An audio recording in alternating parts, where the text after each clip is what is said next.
আপনি জানেন এটা কোরআনের কততম পারায় অবস্থিত? 30তম পারায়। এবং এই সূরাটি মাক্কি সূরা। এই সূরাটা মক্কাতুল মুকাররমাতে নাজিল হওয়ার কিছু প্রেক্ষাপট আছে। প্রেক্ষাপটগুলো হচ্ছে আরবরা বংশকে খুব গুরুত্ব দেয়, বংশ প্রিজার্ভ করা, লিনিয়েজকে প্রিজার্ভ করা। এবং তারা মানুষকে দেখে, শুধু মানুষ তো না, মানুষের পায়ের ছাপ দেখে বলে দিতে পারতো তার বাবাকে, পর দাদাকে, 14 পুরুষের নাম বলে দিতে পারতো।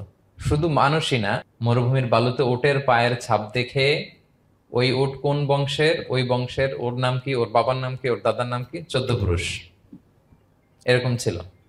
এবং তারা দুজন মানুষকে যদি ঢেকে রাখা হয়, পায়ের একেবারে শেষের দিকের ছোট আঙ্গুল দেখে, এটাকে ইলমুল কিয়াফা বলে, ওই ছোট আঙ্গুলের শেপ দেখে ওরা বলে দিতে পারতো সে কোন বংশের, তার বাবার নাম কি, দাদার নাম কি, 14 পুরুষ। তারা এই লিনিয়েজকে প্রিজার্ভ করতো আর কি এইভাবে।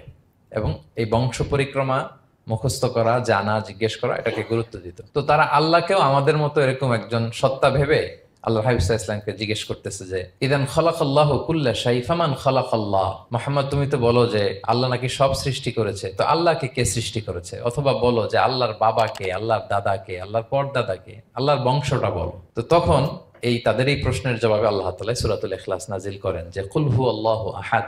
হে নবী, আপনি বলুন আল্লাহ হচ্ছেন এক, অদ্বিতীয়, ইউনিক, অ্যাবসলিউট। আল্লাহুস সামাদ, তিনি হচ্ছেন সামাদ, তিনি কারোর প্রতি নির্ভরশীল নন, অমুখাপেক্ষী। লাম ইয়ালিদ ওয়ালাম ইউলাদ, তিনি কাউকে জন্ম দেনও নাই, আবার তিনি কারো কাছ থেকে জন্ম নেনও নাই। ওয়ালাম ইয়াকুল্লাহু কুফুয়ান আহাদ, তার সমকক্ষ, তার মতো, তার সিমিলার মহাবিশ্বে দ্বিতীয় কেউ নাই। সুবহানাল্লাহ। এটা হচ্ছে শানে নুজুল, কোন প্রেক্ষাপটে নাজিল হয়েছে, এটা হচ্ছে একটা বর্ণনা। আরেক বর্ণনা এসছে, মক্কার মুশরিকরা জিজ্ঞেস করতে আরম্ভ করলো, ইয়া মুহাম্মদ, আমরা জানি মানুষ মাটির তৈরি, ফেরেশতারা নূরের তৈরি, মানে আলোর তৈরি, এরপর জিনেরা আগুনের তৈরি, আল্লাহ কিসের তৈরি? আল্লাহ তাআলার বাইয়িন লানা জিনসা রাব্বিক, তোমার আল্লাহর জিন্স বর্ণনা করো, কোত্থেকে আসছে, কি দিয়ে, কোন জিন্স থেকে, মানে কোন জিনিস থেকে তৈরি? তখন আল্লাহ তাআলা এই সূরাটা নাজিল করলেন, কুল হুয়াল্লাহু আহাদ আল্লাহুস সামাদ লাম ইয়ালিদ ওয়ালাম ইউলাদ ওয়ালাম ইয়াকুল লাহু কুফুয়ান আহাদ।